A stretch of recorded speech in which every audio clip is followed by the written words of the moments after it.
pessoal, tudo bem? Sejam muito bem-vindos a mais uma temporada, segunda temporada do Nova Talk. Eu tenho certeza que tem sido muito legal e vai ser cada vez melhor. A gente tem um convidado muito especial, como normalmente os nossos convidados são muito especiais, e esse é um camarada, assim, muito gente boa, muito legal, é um jogador de futebol, camarada que já jogou no Juventude, no Vitória, atualmente é goleiro do Vasco, e eu creio que você já deve estar sabendo de quem eu estou falando. Fernando Miguel, grande jogador. Obrigado, Fernando. Obrigado por ter aceitado o nosso convite. Eu que agradeço, professor. Para mim é uma Pode honra. Sentar aí, fica à vontade. Vamos bater um papo muito legal aqui. O pessoal vai conhecer um pouquinho mais de quem é esse personagem, esse cara que tem subido, evoluído, crescido tanto no futebol. Fernando, deixa eu pedir para você se apresentar para o pessoal, para quem não conhece a tua origem, de onde você veio, tua família. Você é de família alemã. Isso. Eu sou gaúcho, né? Eu sou de Venâncio Aires, interior de Venâncio Aires, né?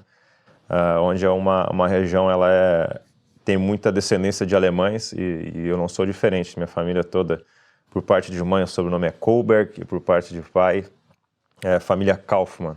Então, eu sou o segundo filho de uma família onde nós somos entre 4 irmãos e o único atleta de futebol da família, né? Então, minha família é de origem muito humilde também. Ah, é? Muito humilde. Minha mãe é professora, meu pai foi, durante a vida toda, açougueiro por paixão, porque ele gosta daquilo que ele faz. Então, eu sou um jovem cheio de talentos com 34 anos, né? E os teus outros irmãos, nenhum deles está ligado com esporte? Não, nenhum deles. Eles até tentaram, né? Na verdade, o brasileiro, ele quando ele é muito jovem, sempre tem esse desejo de se despertar, de querer ser um atleta de futebol. Sim. Só que chega uma fase da vida que a coisa ou ela fica mais séria ou ela fica menos séria. E meus irmãos também sempre foram muito, muito resolvidos, muito esclarecidos em respeito daquilo que eles queriam e decidiram também desde muito cedo não querer ser atleta de futebol. Cada um tem trilhado a sua carreira, um executivo, outro é gestor de uma empresa. Então, graças a Deus, eles são muito bem-sucedidos também.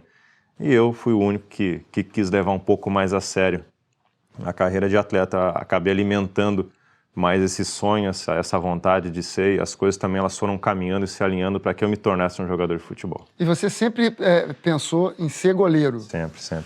Lá em casa até é engraçado, normalmente uma criança, ela pede... sempre pensa em ser artilheiro. Ela pede uma bola pro pai. Quando é criança, pai, eu quero uma bola. E eu cheguei pro meu pai e pedi um par de luva. Falei, eu quero um par de luva, pai. Você tinha quantos anos quando começou a jogar, a treinar, a escolinha, essas coisas assim? Eu comecei assim, aquele tempo não tinha esse acesso que a gente tem hoje, né? Sim. De mídias sociais, de redes sociais e coisa e tal. Mas tinha muito livros, tinha revistas e coisa e tal. E eu lembro que eu tinha uma revista com a disposição dos goleiros. De como os goleiros tinham que executar as ações, os movimentos, e aquilo ali me encantava. E era a época no Zete ainda, aquela época, que é goleiro de São Paulo. E eu vi ele fazendo aqueles gestos, aquelas fotos, aquelas poses, e eu ensaiava, pedia para meus irmãos jogarem as bolas e coisa e tal, eu pulava, tentava de alguma forma imitar eles.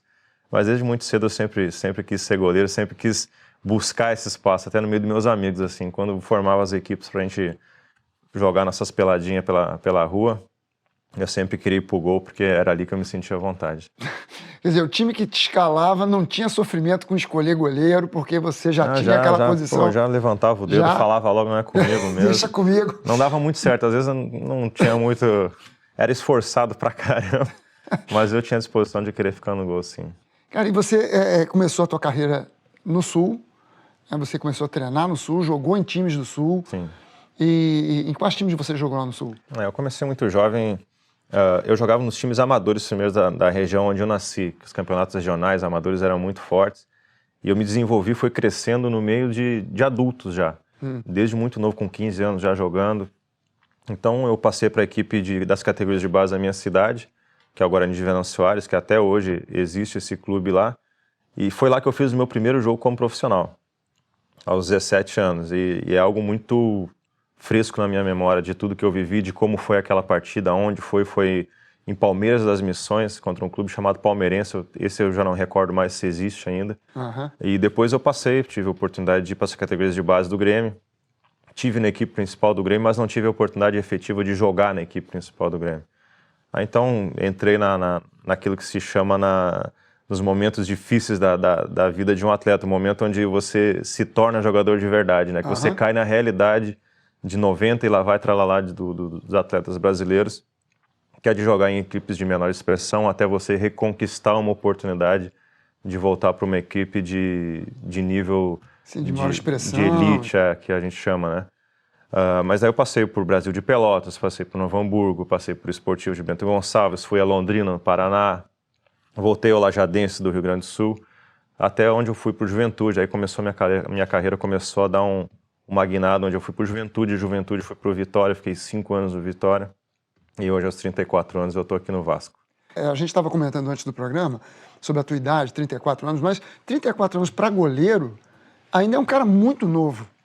Porque você tem uns goleiros aí, às vezes até com 40 e mais, ainda jogando e jogando, às vezes, até muito bem, né? A gente observa isso, pastor. A gente tem até o caso do Zé Roberto, por exemplo. O Zé Roberto jogou até quase 40 anos de idade, 41 anos de idade, ou 42, alguma coisa assim.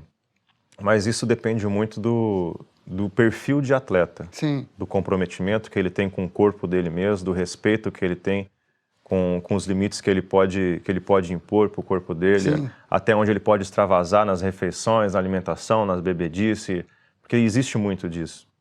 Então o goleiro ele tem uma característica um pouco diferente, porque ele tem um desgaste um pouco menor, mas existe muito também do comprometimento. Sim. E da seriedade com que ele encara isso. Eu vou ser bem sincero contigo, eu não sei até que idade eu quero levar a minha carreira, mas eu me cuido para evoluir, para alcançar mesmo aos 34 anos, para mim continuar crescendo. E eu não vejo ainda onde está o topo final dessa carreira. Na verdade você chegou aqui, pelo menos para mim, que não sou assim um cara que acompanha futebol e tal, você chegou aqui como um cara mais ou menos desconhecido, né? E de repente você agora é o goleiro do Vasco, Fernando Miguel, comentado, falado, elogiado pelos críticos de futebol, todo mundo. Eu até hoje não ouvi uma crítica negativa a teu respeito. Eu só vejo os comentários nos programas esportivos elogiando muito o Fernando Miguel, um goleiro excelente e tal.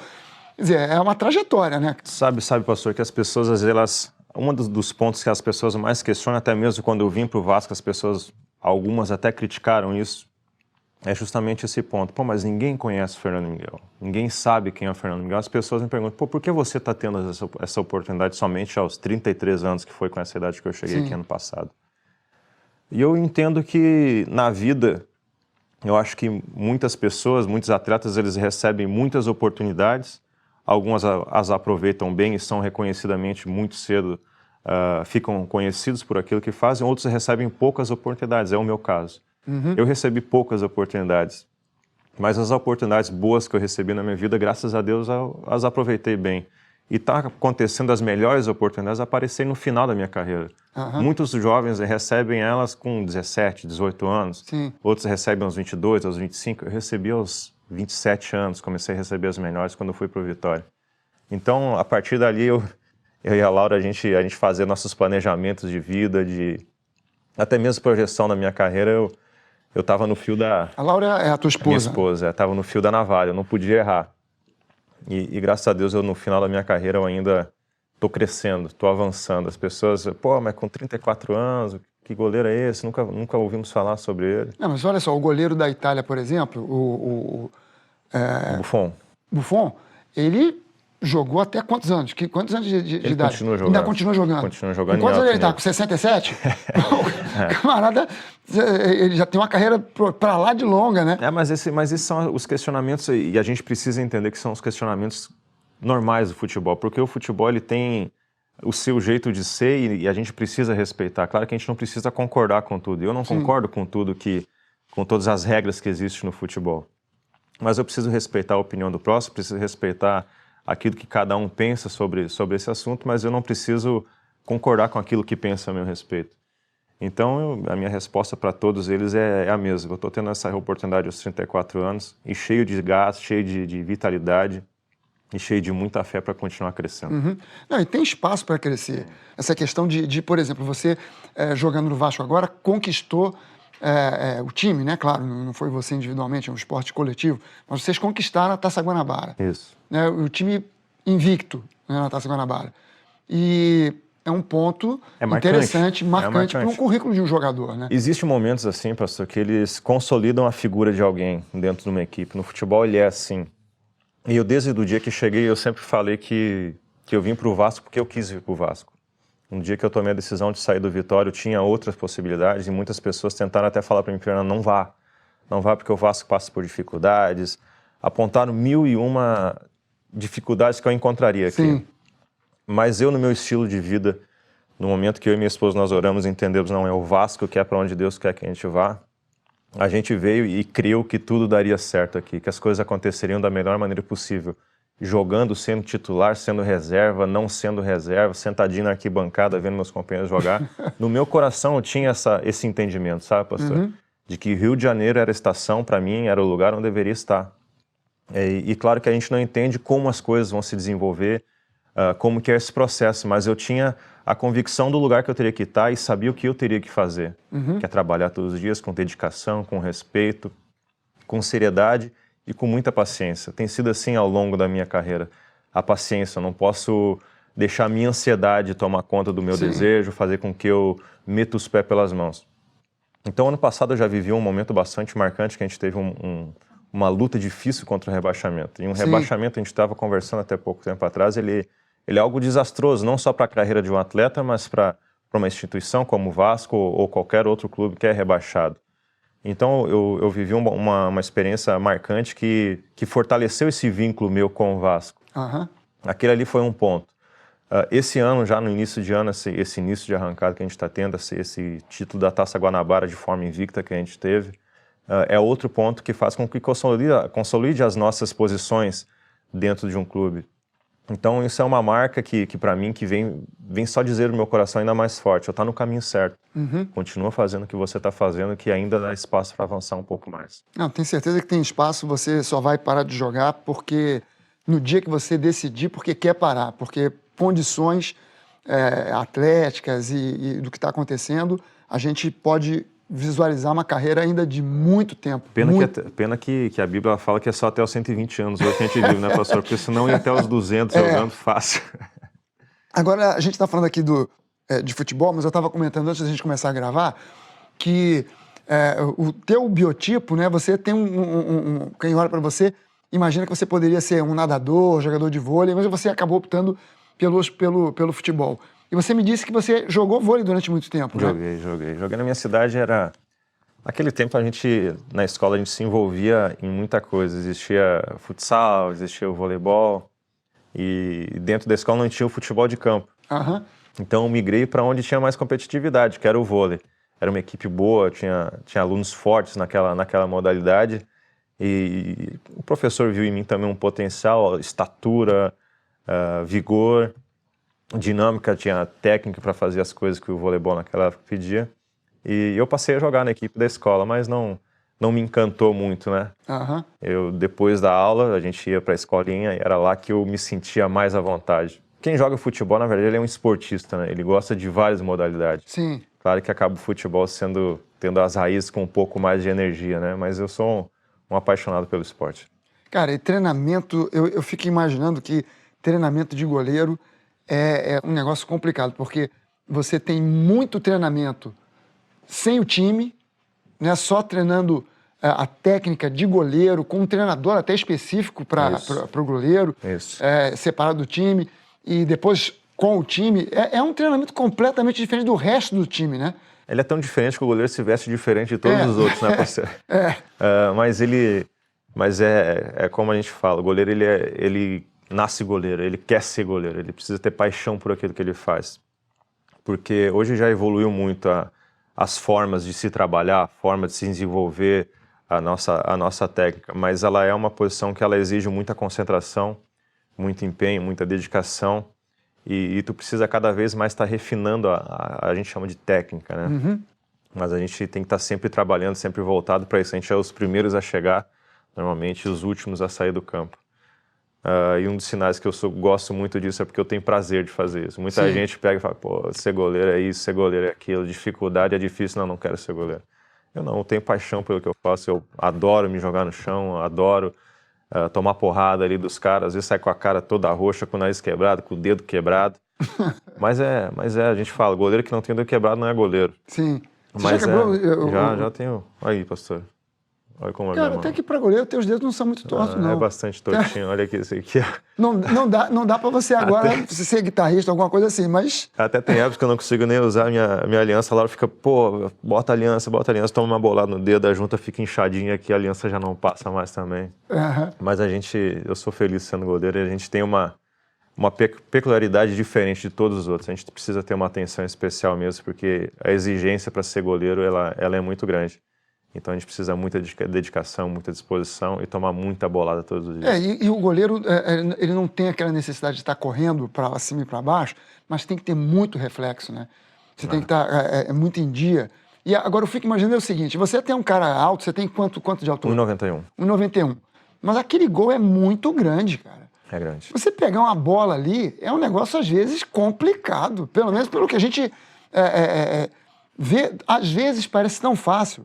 Mas quando você entra no campo e vê o tamanho do gol, é um negócio meio assustador, porque a sensação que a gente que não é profissional tem é que é mais fácil o cara fazer o gol do que o goleiro defender.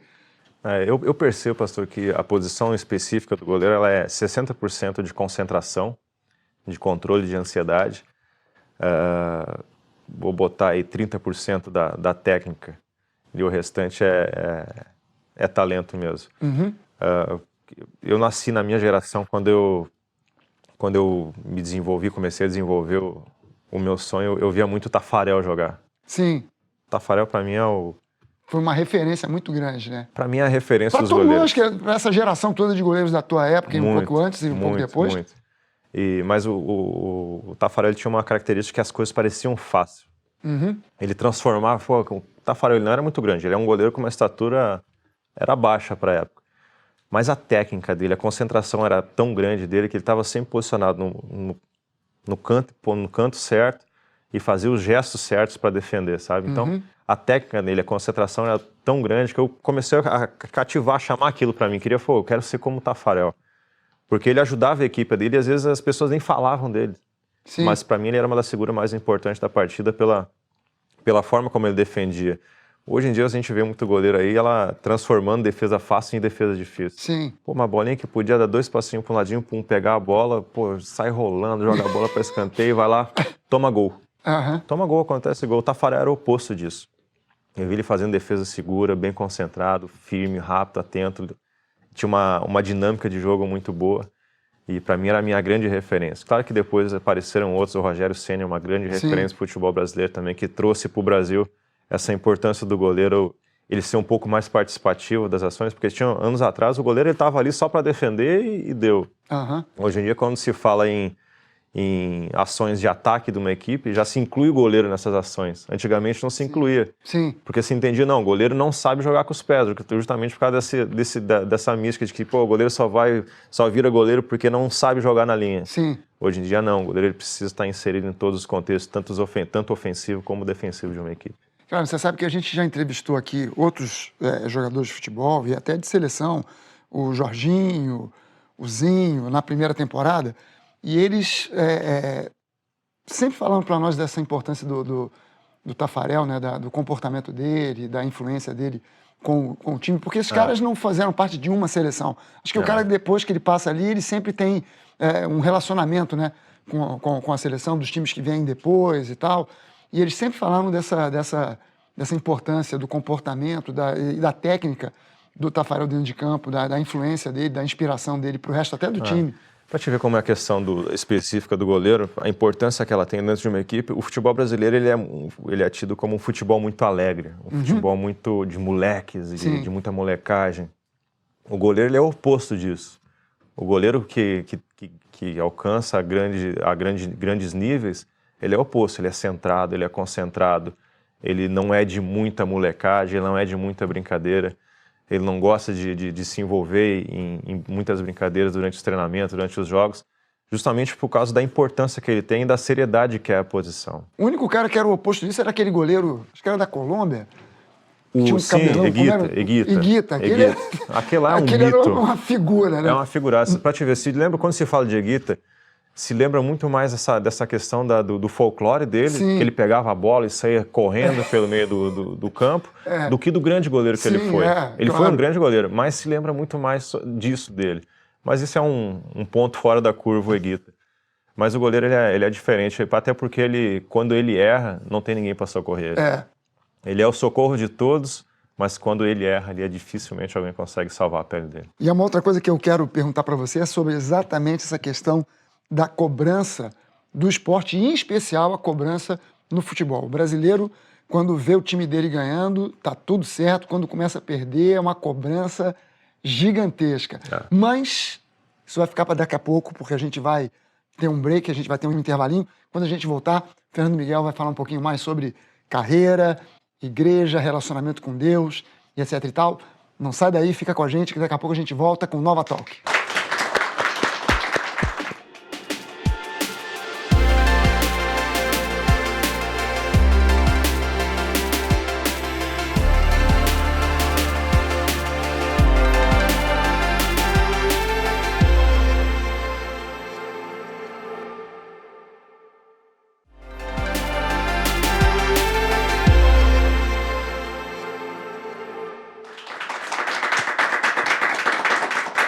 Bem-vindos de volta para o Nova Talk. A gente está aqui nesse papo muito interessante, muito legal, com esse jogador especial, que é o Fernando Miguel, atualmente goleiro do Vasco, um cristão genuíno, e a gente está conversando com ele. No último bloco, a gente terminou falando sobre a questão da pressão que existe dentro do esporte, em qualquer esporte, mas em especial no futebol. Como é que ele lidar com essa pressão?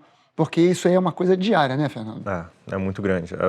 Chega a ser absurda em alguns momentos a forma como essa pressão vem. Porque pressão a gente encontra em todos os setores que tu for procurar. Mas acho no futebol ele tem, principalmente aqui no Brasil, em alguns momentos ele tem até extrapolado. Tem até extrapolado. É uma pressão, às vezes, cruel mesmo. Porque como se o jogador não fosse um ser humano, fosse um robô, né? E aí que eu insiro a fé. As pessoas, às vezes, até assim, tanto jogador fala de fé, fala tanta bobagem sobre fé, mas eu acho que fé, ela precisa ser impressa com bastante força na nossa vida, na vida de um atleta. Justamente por causa dessa pressão. Porque, e as pessoas, mas por que fé? Eu falo, porque a fé é justamente o oposto que essa pressão ela gera sobre um atleta de futebol. A fé, ela é o oposto do medo, ela é o oposto da insegurança, ela é o oposto da ansiedade, ela coloca tudo isso nos seus níveis corretos. Por isso que eu digo que a fé é muito importante, porque muitas vezes a gente sofre ataques e sofre ataques desleais. Às vezes contam mentiras a nosso respeito que se tornam verdades. E se a gente não tiver muito claro tudo isso, a gente se frustra, a gente se perde no meio desse caminho todo e a gente acaba sendo derrotado por tudo isso. Na verdade, é uma pressão que a gente sofre que normalmente, se você não imprimir fé, não tiver as suas convicções do seu talento, daquilo que você foi criado, aquilo que você precisa fazer, você fracassa. E graças a Deus eu tenho conseguido encontrar esse equilíbrio, sabe, pastor? E tenho conseguido superar esses momentos de pressão. Hoje eu vivo um momento maravilhoso no Vasco da Gama, mas já passei por momentos de perrengue. Já passei por momentos de questionamento, momentos em que eu tive sozinho, onde eu podia contar com a minha esposa, com a minha filha e talvez com 5 amigos, meia dúzia de amigos. E se você não tiver convicção nesses momentos, se tiver tranquilidade e calma, acredito que você acaba entrando para o caminho que vai te levar para uma derrocada. E se não tiver fé, eu acho que fica ainda mais difícil. Rapaz, era até o que eu ia te perguntar. Você chegou por causa, não somente dessa pressão, essa pressão ela é direta e indireta, ela afeta família, afeta uma série de coisas, né? Você chegou algum dia a pensar em desistir do futebol, desistir da carreira esportiva? Já, pastor. Eu vivi um momento, uma fase muito triste na minha carreira. Foi o único momento que eu fiquei desempregado. Foi em 2009, 2010, alguma coisa assim, quando eu jogava no Esportivo de Bento Gonçalves. Eu machuquei, fiquei desempregado e tomei um golpe de um empresário ainda. Perdi praticamente todas as minhas economias. Eu sou um cara muito convicto das coisas. Eu entendo que se eu estou jogando futebol é um talento que Deus me deu, é um dom que Deus me deu. E disso eu preciso trazer o meu mantimento, trazer o mantimento para minha casa E se é para isso que Deus me criou, é isso que eu tenho que fazer, não é outra coisa. Então eu passei por esse momento de dificuldade, pastor, de ficar desempregado e as coisas lá em casa se apertaram e eu tive que procurar emprego, pastor. E eu nas minhas orações eu falava, se eu tiver que procurar outro emprego, eu entendo que futebol daqui para frente para mim acabou. Vou parar de jogar. As coisas não mudaram, eu tive que de fato ir procurar emprego. Eu fui fazer uma entrevista num ramo de hotéis na minha cidade. É mesmo? Fui fazer a entrevista. O cara não sabia nem quem eu era, eu cheguei e me apresentei para ele. Eu falei, olha, meu amigo, te falar o seguinte, eu jogava futebol até alguns meses atrás e deu tudo errado, as coisas não estão dando certo, eu tô tendo que reiniciar a minha vida, então não tenho currículo para te apresentar, e era isso. E o cara, não, calma aí, como é que é essa história? Deixa eu entender melhor o que aconteceu. E nós ficamos uns 40 minutos conversando, pastor. E ele, no final, ele falou, pô, Fernando, você é um cara apresentável, você é o cara certo para trabalhar aqui no meu hotel. Mas vou te falar uma coisa, eu não vou te contratar, cara. Eu falei, como assim, cara, não vai me contratar? Eu falei, você precisa de um funcionário, eu preciso do emprego, porque tá difícil a situação aqui em casa. Então tá tudo certo, começa a trabalhar com ele. Ele falou, não vou te contratar, você não tá entendendo, cara. Tu nasceu para jogar futebol. Então espera a tua próxima oportunidade e voa nela. Não perde mais essas oportunidades. Sabe, pastor? Aquele momento ali parecia que eu sentia a mula falando comigo. Mas ali era um cara bonito, um senhor educado que falou para mim, meu filho, ali eu senti Deus cuidando de mim, sabe, pastor? Deus conduzindo, falando, meu filho, teu tempo no futebol ainda não acabou. Porque se naquele momento eu tivesse aceito aquele emprego, aquele cara me tivesse aceitado como empregado, o futebol para mim... Provavelmente você nunca mais voltasse para a carreira futebolística. Nunca mais, com toda certeza, nunca mais voltaria. Então, a partir daquele momento, a minha carreira ela começou a dar uma alavancada, sabe? E aí eu comecei a imprimir mais fé ainda naquilo que eu faço. Porque até ali, minha carreira eu vivia em clubes de pouca expressão, tinha bons momentos como goleiro, mas não tinha resultados coletivos. As equipes onde eu jogava não tinham resultados coletivos, era só derrocada. Mas o meu desempenho individual era bom. Mas aí eu comecei a entender que eu precisava potencializar não somente a mim. Eu precisava de alguma forma potencializar aquele que estava do meu lado também, para que nós como equipe conseguíssemos chamar a atenção das pessoas que viessem olhar para a gente. Então a partir daquele momento ali eu fui para o Lajadense, que sinceramente, pastor, naquele momento que eles viviam, era um clube que tinha ascendido da segunda divisão do Campeonato Gaúcho para a primeira e estava fazendo, depois de muitos anos, estava retornando. Mas eu estava tão feliz com aquela oportunidade que eu estava recebendo que quando eu cheguei ali parecia que eu estava me apresentando para a seleção brasileira. E a realidade do clube é que se alguém chegasse naquela assim, não sei mais se eu estou afim de jogar, eu acho que ele parava no momento que ele olhava a situação que se vivia naquele momento. Mas eu, naquele momento, com a minha fé explodindo, entendendo que aquela oportunidade foi uma oportunidade gerada por Deus para a minha vida, eu vi aquilo ali como se estivesse me apresentando à seleção brasileira e fui eleito naquele clube pequeno. A gente ganhava das melhores equipes do Rio Grande do Sul. Ou seja, coletivamente nós começamos eu passei a jogar em equipes melhores. Comecei a entender que a minha função não era só ser um bom goleiro. Eu tinha que potencializar aquele que estava junto comigo para nós como equipe conseguirmos avançar. E a maioria daqueles atletas que começaram a jogar juntos ali, eles avançaram. Cara, eu espero que tenha muitos outros jogadores até assistindo, principalmente jogadores bem jovens, porque essa tua experiência de vida, né, e não só como homem, como atleta, de você ter tido esse entendimento de que você precisa potencializar o teu companheiro, porque não é um esporte individual, é um esporte coletivo, e se um se der mal, todo mundo se dá mal, mas se todo mundo se der bem, cada um individualmente se dá bem, é um entendimento muito necessário. É muito necessário e que cada vez está mais em extinção hoje. Hoje em dia a gente vê muitas pessoas querendo conquistar o seu espaço a qualquer preço, de qualquer forma, pagando o preço que tiver que pagar para que alcance o seu destaque individual. Mas naquele momento, graças a Deus, eu entendi que o desempenho coletivo, ele te potencializa muito mais do que o teu desempenho único dentro de uma equipe. O desempenho coletivo, ele reflete para todos e reflete muito bem individualmente para cada um. Então, a partir do momento que nós tínhamos um coletivo forte, eu me destacava, o meu companheiro do lado se destacava também, e todos colhiam e recebiam pelo seu esforço, pela sua dedicação, pelo seu trabalho, nós conseguimos avançar. Mas sabe, pastor, que naquele momento de maior pressão, de maior dificuldade na minha vida, o que fez a diferença mesmo, eu vejo assim, foi ter um casamento bom, sabe? Um casamento abençoado, uma esposa abençoada. Nesse momento difícil que eu fiquei desempregado, Teve até um momento, hoje a gente dá risada, mas aquele dia eu chorei de raiva.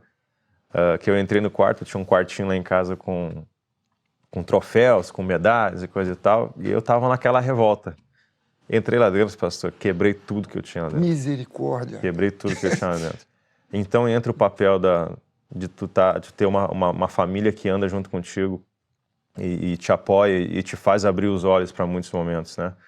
Então a Laura, na hora que ela percebeu aquela minha revolta que eu estava fazendo, ela foi lá, me segurou no quarto, tentou me acalmar, eu simplesmente virei para ela e falei, ó, o sonho acabou. Acabou o nosso sonho, esquece. Aí eu peguei, saí do quarto, eu vi que ela pegou uma vassoura, pegou uma caixinha e começou a recolher, separou os cacos de vidro, juntou os troféuzinhos quebrados, juntou as medalhas, os quadros que eu tinha quebrado, as fotos que eu tinha rasgado, e começou a colocar dentro de uma caixa. Eu falei, por que tu tá guardando isso? Joga fora. O sonho acabou. Daí ela pegou, olhou para mim assim, uma resposta que para mim é muito marcante. Ela olhou assim, ó, se tu não consegue mais sonhar, eu sonho por ti. E aquilo ali foi um soco na minha cara, sabe, pastor? Aquilo me trouxe de volta para a realidade, me trouxe de volta para aquilo. Eu falei, caramba, tudo aquilo que eu pregava, tudo aquilo que eu lia, tudo aquilo que eu buscava, esqueceu? Deixou de lado, deixou para lá? E daquele momento, por isso que eu digo que ela é uma das figuras mais importantes assim na minha carreira e na minha vida. É porque naquele momento, talvez ao invés dela concordar e falar comigo, é isso mesmo, vamos reiniciar a vida, vamos deixar tudo para trás, vamos fazer qualquer coisa aí. Ela simplesmente falou, se tu não continua crendo, se tu não consegue mais crer, eu creio por ti. Eu creio por mim e eu creio por ti. Então eu não podia deixar de fazer esse registro sobre a Laura, porque ela é uma figura... Até o que eu ia te perguntar aqui agora, a próxima pergunta que eu ia te fazer era justamente sobre a questão da família, né? Porque quem vive uma carreira de atleta, se não tiver apoio da família, não vai. Isso aí é a qualquer nível. Pode ser até um nível de esporte amador. Se não houver, né, o garoto que está começando a ser um bom nadador, que está começando a ser um bom atleta de atletismo, se ele não tiver apoio da família, não vai para frente de jeito nenhum, porque envolve uma série de coisas. E esse apoio que você teve da Laura, você, nessa altura do campeonato, só tinha uma... Você tem duas filhas, né? Duas a Manuela... filhas. Nem a Manuela tinha naquela época. Nem a Manuela tinha, era foi só... naquela sequência, naquele ano seguinte, foi que chegou a Manuela para a nossa vida. Que você tem as duas meninas, a Manuela e a Antônia. Mas a Laura foi essa peça importante aí para você continuar na carreira. Como talvez, e com certeza, é óbvio, você não se tornou um goleiro também sem o apoio dos seus pais, né? Com certeza. O meu pai, na verdade, ele é muito mais preocupado do que um incentivador, muitas vezes. Meu pai e minha mãe foram muito preocupados, porque a gente, de cidade pequena, e na hora que se falava em sair para grandes centros, assim, era algo que assustava um pouco eles. Mas meu pai sempre foi daquelas figuras, assim, que falava, é o teu sonho? Eu falei, pai, é meu sonho. Então vai que eu te apoio, vai que eu te ajudo, vai que eu seguro as pontas do jeito que der para segurar, e naquilo que a gente puder te auxiliar, a gente auxilia. Mas essa questão da família, eu entendo que ela é fundamental, porque hoje em dia eu estou recebendo boas oportunidades no final da minha carreira. Mas hoje em dia o futebol ele tem tornado os jovens destaque com cada vez mais cedo. A semana passada, essa semana mesmo, foi vendido um menino do Grêmio com 19 anos por 45 milhões de reais para a Europa. Eita! É um absurdo.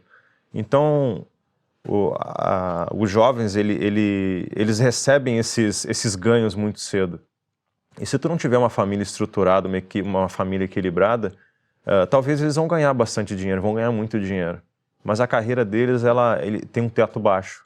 Vai chegar ali, não vai conseguir passar de alguma dificuldade por algum momento difícil, ou talvez vai mudar o seu foco, vai deixar de ser o futebol, ou a paixão pelo futebol, ser o foco principal dele, a paixão por treinar, a paixão por trabalhar, a paixão por vencer os jogos, vai deixar de ser o objetivo principal e vai aparecer muitas distrações para ele.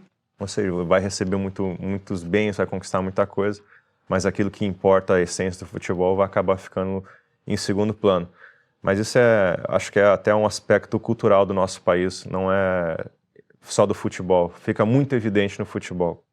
Mas a degradação da família, a gente tem visto cada vez se tornar maior no nosso país. A importância da família, as pessoas, cada tempo que passa, eu vejo as pessoas dando menos importância para a instituição família, né?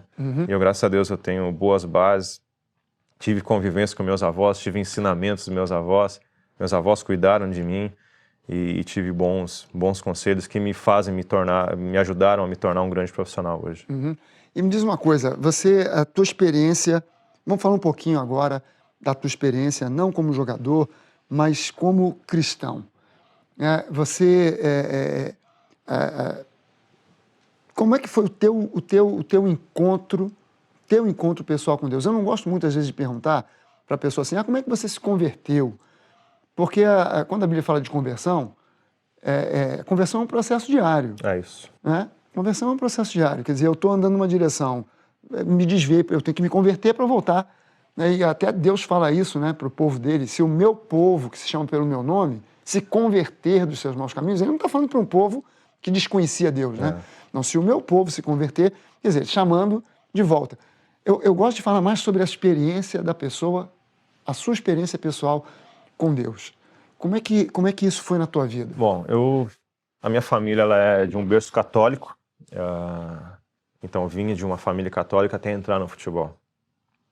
Eu conhecia Jesus, conhecia a palavra nos quartos de concentração. Eu lembro que eu chegava muito cedo nas categorias de base do clube da minha cidade, e antes do treinamento, 1 ou 2 vezes a semana, eu via meus colegas, eles se reunindo num vestiário lá. Eu via todos eles saindo com uma Bíblia debaixo do braço, iam lá, se reuniam. E eu fiquei curioso, falei, o que esses caras vão fazer? Só que eu era muito tímido, muito calado, assim, eu não tinha amizade com eles. Eu simplesmente esperava eles entrar, me posicionava fora da porta, e eu ficava escutando o que eles ficavam pregando, o que eles ficavam falando. E eu vi que eles falavam de Jesus, eu vi que eles falavam da palavra. Então foi até que um dia eu perdi esse medo, perdi essa vergonha, e falei, eu posso um dia participar com vocês para ver o que vocês fazem ali? Eu tive uma experiência fantástica. Por isso que eu vejo que o esporte, que o futebol em si, ele é uma ferramenta que pode ser usada de uma maneira bem potencializada, assim, sabe? Pro lado do evangelho. Porque ali até hoje eu vejo muitas pessoas assim se convertendo e conhecendo a palavra por isso. Mas é como você falou, né, pastor? Eu tinha 18 anos naquela época. Sim. Então, a partir dali começou a minha caminhada com Deus. Minha esposa também, a gente se conheceu dentro da igreja. Então, a gente iniciou o nosso casamento, não foi numa boate, não foi numa baladinha, não foi numa saidinha, não. Foi dentro da igreja. A gente passou juntos, eu casei muito cedo também, casei com 22 anos. Conheci ela com 17, aos 22 nós nos casamos, quando eu tinha 22 anos. Então, a gente começou a progredir junto na palavra. Que legal. E as nossas experiências, elas foram cada vez se tornando mais intensas. E Deus, ele foi cada vez ficando mais revelado pra gente, assim, sabe? Então, eu costumo falar para as pessoas, não tem hoje em dia como você dizer simplesmente que você frequenta uma igreja, que você é de uma denominada religião. Eu entendo que uma vida com Deus, ela é uma vida pessoal, ela é algo muito profundo. Deus, para mim, ele está em todos os momentos, em todos os espaços, quer ele dentro de campo, quer fora de campo, quer no meu casamento, na minha família, nos meus relacionamentos com meus amigos, naquilo que eu faço, onde eu coloco a minha mão, eu creio que Deus está envolvido. E é fantástico que aos 34 anos, assim, pastor, eu cada vez me apaixono mais por Cristo, cada vez eu tenho mais revelações da importância que ele tem para minha vida, sabe? E é algo contagiante. É difícil a gente mencionar em palavras, assim, o que representa a palavra de Deus, o que representa Jesus, o que representa Deus para minha vida, mas ele é a peça central dessa engrenagem toda. Eu me lembro que uma vez você comentou comigo que antes de vir para o Rio, você estava jogando na Bahia. E você tinha um grupo lá que você reunia, que seria um grupo chamado, né, que a gente chama de grupo familiar, ou grupo pequeno, mas você tinha 100 atletas que se reuniam junto lá com você. Foi algo fantástico, assim, até um ex-atleta assim, que me aproximou, que foi quem começou essas reuniões, que é o Edu Lima, que até jogou aqui no Flamengo, jogou no Cruzeiro, Seleção Brasileira. Ele iniciou essas reuniões, depois ele se retirou, Deus mostrou um outro projeto para ele acabou avançando para isso. E a gente falou, pô, isso aqui não pode parar, sabe? Isso aqui precisa continuar avançando. Acho que Deus, já que Deus ele nos coloca numa posição de evidência, acho que vamos usar isso de uma forma prática, uma forma importante para as pessoas, para as famílias.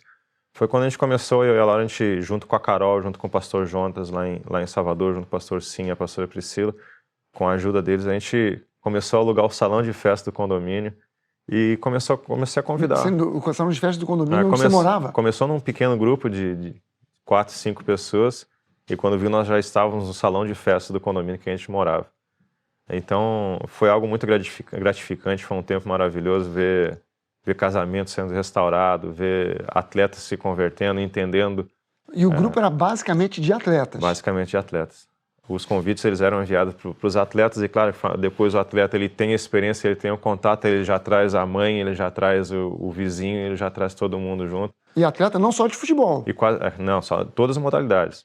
Não tinha essa... Não, tem que ser jogador de futebol que entra aqui, não. Eu entendo que a palavra é para todos, então convida, traz junto que vai ser uma bênção. E a gente tinha muita amizade, muita parceria com as pessoas que vinha e trazia essa palavra revelada, sabe, pastor, que enchia o coração das pessoas de convicção, de certeza, tirava o jugo, tirava aquele fardo que muitas vezes tinha nas costas de cada um, e as pessoas iniciavam ali a sua relação, claro que depois do caminhar era com elas, mas Salvador, assim, foi um tempo muito marcante, não só pelo meu aspecto profissional, mas por esse aspecto também dessas reuniões, da convivência com as pessoas lá, foi algo fantástico. Nessa época você estava frequentando a igreja lá. A Ramo da Videira. O Ramo da Videira. E quem te encorajou a continuar esse projeto aí, ou a começar? Porque começou lá, ou já existia antes? Já existia.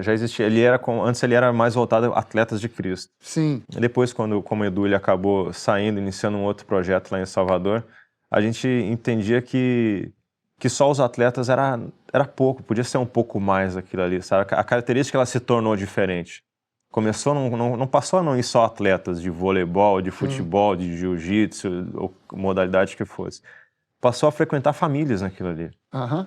Foi quando a pastora Carol, o pastor Cinho, e o pastor Jonas e a pastora Priscila, eles começaram a nos incentivar a usar esse espaço que nós tínhamos para pregar a palavra, para potencializar essas vidas e principalmente para revelar Jesus de fato para essas pessoas, sabe? Uhum. E eles nos deram um amparo, um apoio muito grande. Eu costumo usar essa palavra porque ela é fantástica, nos potencializar, porque talvez naquele momento a gente não nos ia com potencial para aquilo, sabe, pastor? Uhum. E eles viram isso na gente. E eles começaram a potencializar isso na gente, falavam, vocês não precisam falar muita coisa, só deixa o amor de Deus, só deixa o amor de Jesus fluir na vida de vocês. Isso automaticamente vai alcançando outras pessoas e outras pessoas vão tendo vontade de estar próximo, de fazer a mesma coisa, de convidar outras pessoas, de convidar outras famílias. E assim esse pequeno grupo se tornou um grande grupo que começou a contaminar, a contagiar muita gente lá em Salvador. E foi algo marcante, pastor, é algo que até me emociona assim de lembrar aqueles momentos. Uhum. Cara, e a gente vai falar um pouquinho mais sobre esse envolvimento do Fernando Miguel na obra de Deus, o relacionamento dele com Deus, mas vai ser no próximo bloco, quando a gente voltar, a gente vai dar mais um break, daqui a pouco a gente volta com o Nova Talk.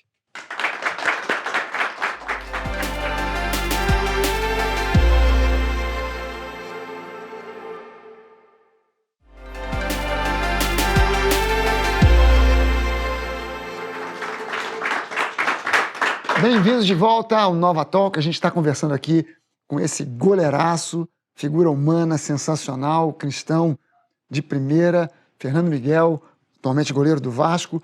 E a gente está tendo aqui uma surpresa muito grande de conhecer um pouquinho mais de quem ele é, da visão dele, do envolvimento dele com Deus, com a obra de Deus. E aí fica essa pergunta, sabe, Fernando? O que você visualiza, você, Fernando Miguel, como... a gente estava falando sobre o seu envolvimento com aquele grupo, né, de atletas que cresceu lá em Salvador e tal, agora você aqui no Rio. O que você está vendo aí para frente da sua vida, do seu envolvimento com a obra de Deus, cara? Pastor, eu acho que a gente, muitas vezes, uma dificuldade que eu vejo assim no meio das pessoas, delas quererem se inserir nesse contexto todo de estarem disponíveis para a obra de Deus, sabe? Eu sou um apaixonado pela obra de Deus, eu e minha casa. Minhas filhas, a Manuela, quando chega o momento, o domingo que a gente vai para o culto, ela vai dormir cheia de expectativa, ela acorda cheia de expectativa. A Laura também é uma apaixonada pelas coisas de Deus, e a Laura, a gente iniciou o nosso relacionamento quando eu conheci ela falou, ela, com aquela mística de jogador, porque jogador é isso, jogador é aquilo, ela falou, olha, a gente vai se conhecer, mas nós vamos fazer as coisas conforme está escrito na palavra. Nós vamos andar, nós vamos ter um casamento, um relacionamento santo. e nós vamos nos guardar um pro outro, pro nosso casamento. Eu falei, amém, minha irmã, tá tudo certo. Então, tu sabe que quando eu conheci a minha esposa, eu não era convertido, e ela também me deu uma prensa dessa, porque ela já era da igreja, né? E ela falou, olha, você quer, eu tô gostando de você, a gente vai namorar, mas olha só, é assim, assim, assim, domingo eu vou à igreja, se você quiser, vem junto, se não quiser, azar o seu. E eu falei, caramba, já comecei já com essa, mas... E é legal, sabe, pastor, porque isso foi acabando motivando outras pessoas a fazerem a mesma coisa, porque é muito banalizado isso hoje em dia, até mesmo dentro das igrejas, eu vejo isso. E quando se toca nesse tema, quando se toca nesse assunto, as pessoas, tu vê a disposição e tu vê a alegria no coração de muitas pessoas que falam assim, puxa, eu quero isso também para mim. Porque eu acho que isso acaba fazendo a diferença pro relacionamento. Eu acredito que eu colho coisas hoje no meu casamento que foram decisões tomadas lá atrás. Com certeza. Quando eu tinha 18 anos de idade, junto com a Laura. Com certeza. Então, é algo muito importante pra gente. Mas essa questão do envolvimento com a obra de Deus, eu acho que a gente tem envolvimento com a obra de Deus todos os dias. Sim. Porque acho que a gente acaba sendo igreja, a gente acaba tendo que... A gente revela Jesus, não somente quando tu bota um terno para ir pro culto, quando você bota a Bíblia debaixo do braço, hoje em dia nem é Bíblia, o pessoal já bota o iPhone mesmo e puxa aqui. Mas a gente precisa, e a gente tem esse compromisso de revelar Jesus todos os dias. E não muitas vezes com aquilo que a gente fala, mas na forma que a gente se comporta, na forma que a gente anda, naquilo que a gente bota a mão. Então a gente tem, hoje, praticamente, eu tenho o meu tempo disposto é muito voltado para o futebol. Em muitos momentos eu não consigo nem ter tempo para minha família, porque a demanda de jogos é muito grande, o nosso país é muito grande, a gente passa... Talvez eu passe mais tempo junto com meu companheiro de quarto concentrado durante as semanas do que junto com a minha esposa e com as minhas filhas. Mas a minha paixão pelas coisas de Deus, ela tá nos detalhes, ela tá em todos os momentos, naquilo que a gente coloca a nossa mão. Então, refletir Jesus é às vezes até difícil de falar, mas é algo que é o meu sonho, é o meu desejo, sabe, pastor? E quando eu ando por aí, eu quero que as pessoas sintam e vivam aquilo que eu vivo. Porque se for perguntar para mim hoje... Pô, posso dar a mão pro Fernando? Eu falei, pode dar a mão para mim, porque eu sei por onde eu tenho andado. Eu sei para onde eu tenho ido, eu sei onde eu quero chegar, eu sei em quem eu tenho crido principalmente, né? Então eu não sou um cego, não, e Deus, ele tem refletido, ele tem se tornado cada vez mais sensível na minha vida.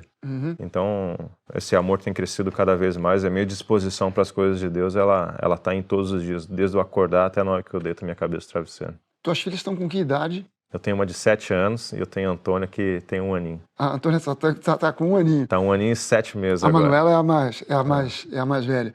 Cara, e isso que você falou do envolvimento, né, a tua vontade de servir cada vez mais, de uma maneira genuína, né, não de uma maneira forçada, teatral, mas de uma maneira genuína, realista.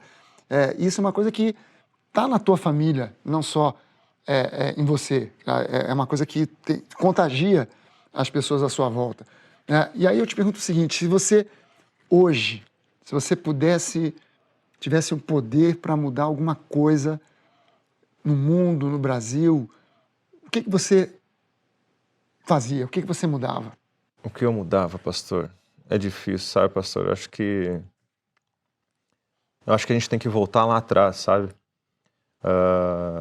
Eu reconstituiria, eu daria mais, potencializava cada vez mais a família, que é a instituição, para mim, é a maior instituição que nós temos na Terra aqui. Que Deus, ele tem um projeto muito grande para as famílias, eu tenho visto as famílias serem atacadas e destruídas por distrações, por bobagens, por uma nova visão de uma libertinagem, e as pessoas não conseguem perceber o perigo que tem nesse estilo de vida, em como se vive, sabe, pastor? Às vezes eu queria tirar a venda que tem nos olhos das pessoas, sabe? Mas eu preciso respeitar também o momento que elas vivem. Preciso muitas vezes respeitar até mesmo a luz por onde elas andam, sabe? Eu até talvez alguns anos atrás eu queria num Deus que castigava, num Deus que punia, num Deus que, sei lá, era um estilo de vida diferente, sabe, pastor? Hoje eu entendo que Deus é um Deus de amor, é um Deus de cuidado, é um Deus que quer se relacionar com a gente, é um Deus que quer nos levar adiante. É um Deus que quer espalhar amor, que quer que nossa vida transmita amor sobre a vida das pessoas, sabe? E eu fico muito triste muitas vezes por ver esse clima hostil que a gente... Eu não sei como tá fora do país, porque eu viajo, fico mais aqui pela América, mais aqui no Brasil mesmo. mas me entristece o coração ver esse clima hostil que existe no nosso país hoje. Essa divisão que existe no nosso país, essas pessoas que falam, você é cristão, você faz isso, você não tem direito a isso.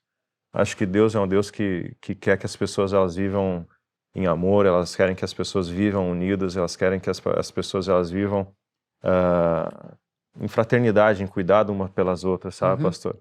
E eu queria, e o meu desejo para o Brasil, para a nossa nação, é que cada vez mais um se preocupe com o outro, sabe? Sim.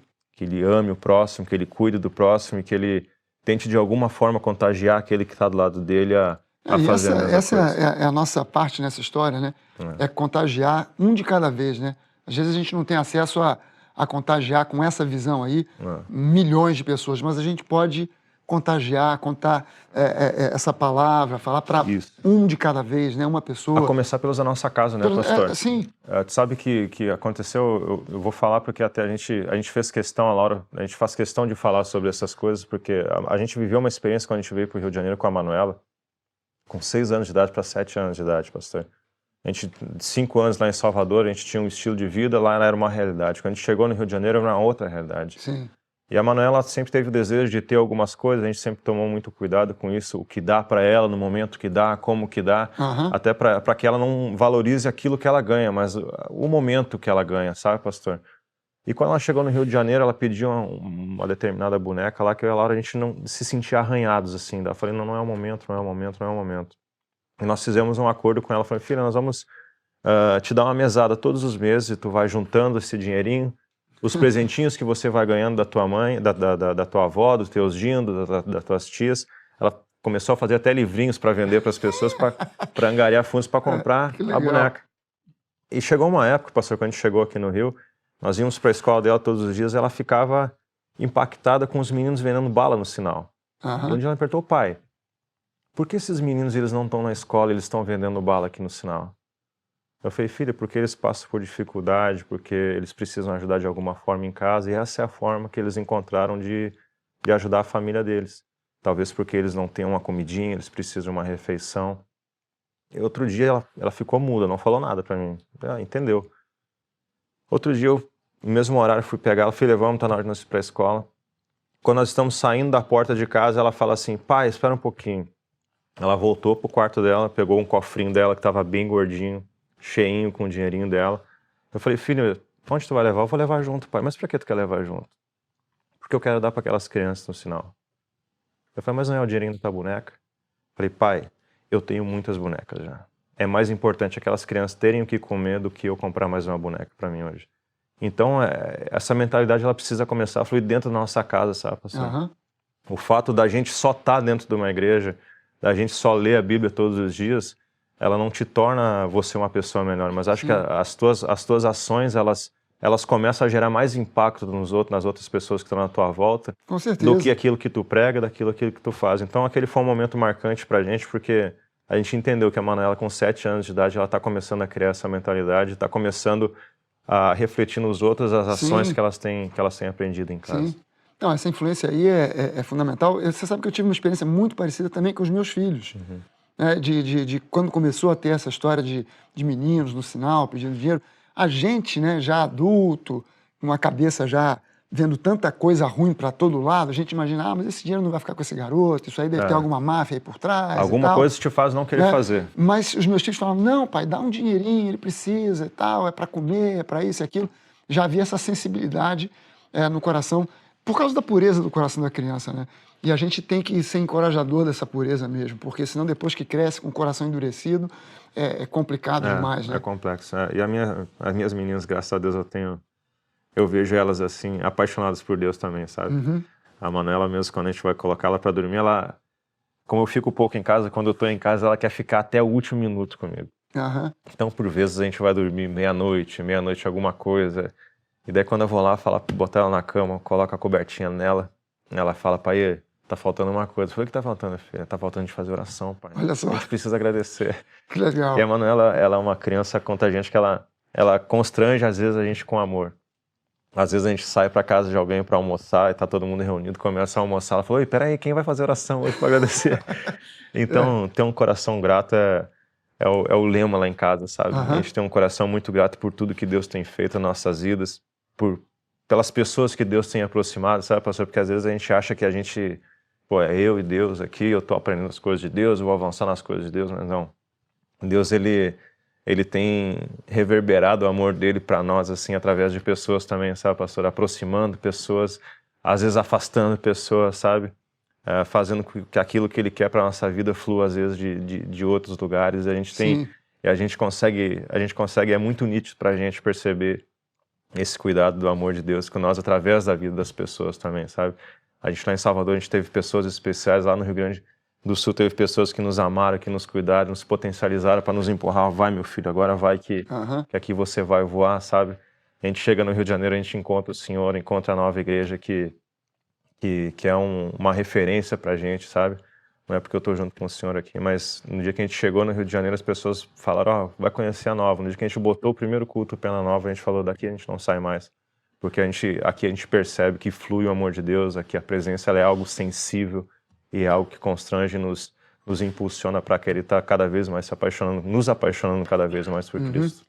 Agora, Fernando, você falou várias vezes aqui, você usou essa expressão, eu sou um camarada que já comecei a ter um destaque na carreira já muito tarde, final de carreira. Eu acho que você ainda tem muito tempo de carreira pela frente. Tem convicção disso também. Mas pensando em final de carreira, de repente, quem sabe, você recebe até uma convocação para a seleção aí. Pô. Já imaginou? Não sei, tudo é possível. E o que você planeja, ou o que você visualiza em relação a final de carreira? Porque é lógico, algum dia, que seja daqui a 10 anos ou a mais, um dia a carreira esportiva acaba, né? Eu não tenho certeza ainda, pastor. Eu já conversei com a minha esposa, já conversei com o meu empresário muito sobre isso, mas ainda não, para mim não está claro, sabe, pastor? O que eu vou fazer no meu pós-carreira. O que eu preciso, hoje, na minha mente, o que me motiva ainda é me concentrar nas minhas ações diárias, que é no Vasco hoje. Estou muito feliz aqui, eu vejo um horizonte lindo para o Vasco, eu vejo um crescimento muito grande e eu quero fazer parte disso junto com o Vasco, sabe? Mas é uma pergunta que muita gente me faz e eu ainda não tenho essa resposta. Eu não tenho essa resposta nem para mim mesmo ainda. De uma certa forma, até que bom, né? Às vezes eu sinto aquela vontade de querer me retirar após que eu parar de jogar, me retirar um pouco do futebol, me afastar um pouco, mas ao mesmo tempo é algo que corre nas nossas veias, sabe? É algo que não é simples de deixar de lado. Às vezes eu me vejo dentro do futebol, continuar dando sequência dentro do futebol, às vezes eu quero me tornar um empresário, às vezes eu quero ter meus negócios, às vezes eu quero voltar para próximo da minha família no Rio Grande do Sul, que desde meus 18 anos de idade aqui, que eu já estou fora de casa, hoje eu estou com 34, às vezes eu penso que eu quero ir morar em Salvador por causa desse vínculo formado, talvez amanhã eu falo, não, quero ficar morando no Rio de Janeiro, porque eu estou cada vez mais me apaixonando pelo Rio de Janeiro, estou me sentindo muita vontade pela cidade. Então é uma pergunta que eu ainda não tenho resposta nem para mim mesmo. Mas eu creio que no momento certo as coisas, os caminhos eles se alinham e fica muito evidente, muito claro o caminho por onde a gente precisa, as decisões que a gente vai tomar, né? Eu tenho certeza que naquilo que eu colocar a minha mão vai ser para avançar. E com certeza, de alguma forma, você vai estar sempre envolvido com a obra de Deus, porque a igreja não são quatro paredes, a igreja é você, sou eu, somos nós falando da palavra, do Deus verdadeiro para as pessoas, de uma forma aberta, de uma forma real, como Ele é, mostrando quem Deus realmente é, um Deus que é amor, um Deus que é graça. Isso aí é o mais importante, é que você nunca vai estar desconectado disso aí. Vai estar sempre conectado com perto do futebol, longe do futebol, como goleiro, como técnico de futebol. Tem muito jogador, às vezes, que segue a carreira de técnico, né? Ou envolvido em alguma área burocrática do futebol, ou com escolinha, não importa o que, você vai estar sempre focado aí dentro dessa coisa do amor de Deus e da palavra. Com certeza. Acho que reflete naquilo que a gente faz, né, pastor? Acho que não tem como separar, falar, Deus, fica aqui fora do estádio porque eu vou entrar ali e vou fazer algo muito importante. Não. Naquilo que eu colocar a minha mão, tenho certeza que Deus tá junto comigo. Isso aí. Gente, estamos chegando ao final. Infelizmente, o tempo passa e a gente fica descobrindo mais coisas para perguntar e querendo conhecer um pouco melhor, mas o tempo é limitado, a gente está chegando ao final desse programa, mas eu quero deixar aqui com o Fernando. Eu sei que você até já leu o livro, Mas eu quero deixar com você aqui o livro, esse foi aqui o último que eu escrevi, O Vencedor ou Vítima. E até se você, alguém que está assistindo, quiser saber aonde encontrar o livro, é só você entrar no site da Belo, que é a editora, é a Belo Shop, Belo com 2 L's, shop.com, beloshop.com, e lá você vai conseguir comprar o livro pela internet. Fernando, eu quero te presentear, porque esse aqui está com dedicatória. Não sei se o que você tem já está com Não dedicatória. tem, não então, esse aqui está com dedicatória para você, para a esposa, para as filhas. E eu queria te agradecer muito por você ter vindo. Pastor, para mim é uma honra muito grande estar aqui falando um pouco da minha história e de alguma forma tentando falar, refletir o amor de Deus por mim e para outras pessoas. E estou muito feliz de estar aqui com o Senhor e muito feliz de estar recebendo esse livro das tuas mãos. Apesar de eu já ter lido ele, é um livro marcante. As pessoas vão falar, pô, mas eu não gosto muito de ler. Mas eu tenho certeza que até aqueles que não costumam, não têm muito hábito de ler, começarem a ler ele, eu tenho certeza que vão ter uma transformação no seu pensamento, pelo menos. Vai mudar a sua postura diante dos fatos da vida, né? Porque nós não estamos livres de encontrar dificuldades e isso aqui faz com que a gente se veja como vencedor. Nós não somos vítimas de nada. É isso aí. Acho que as dificuldades que nós encontramos no nosso dia a dia, elas fazem parte, porque na palavra está escrito isso, né? Que no mundo a gente teria aflições, vamos encontrar dificuldades. Mas a forma que a gente se comporta diante delas é que muda todo o futuro. Uhum. Então, estou feliz de estar recebendo esse livro, estou feliz de estar aqui no Nova Talk. Eu que te agradeço demais a tua vinda, a generosidade de ter vindo aqui. Aliás, deixa eu encerrar te dando um abraço, porque, cara, é um privilégio para mim, para a igreja, receber você e poder contar com você nesse programa aqui. Foi bom demais. Obrigado por ter vindo. Obrigado, pastor. Eu que agradeço. Gente, obrigado pela audiência, obrigado por estar junto com a gente. A gente volta com mais um Nova Talk no próximo dia e com certeza vai ser tão bom quanto foi aqui com o Fernando Miguel. Excelente, valeu, Deus abençoe. Um beijão, um abração, valeu, tchau.